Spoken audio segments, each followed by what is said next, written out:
Kur narcisi e kupton që ti nuk kthehesh. Narcisi ndjen humbjen tënde shumë para se ti ta ndjesh vetë. Ai e kupton në sytë e tu, në zërin tënd, në heshtjen tënde. E kupton kur ti nuk dridhesh më nga mesazhet e tij. E kupton kur ty nuk të prek më provokimi. Kur ti nuk reagon.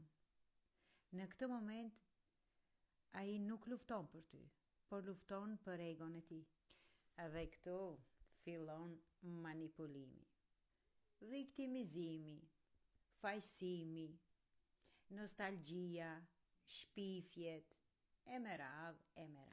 Por ti nuk bie, sepse tani ti e zgjuar, edhe kur gruaja zgjohet, ti humb. Në videon e radhës do t'ju shpjegoj se kush është narcisi, si sillet narcisi edhe si duhet të sillemi me narcisi.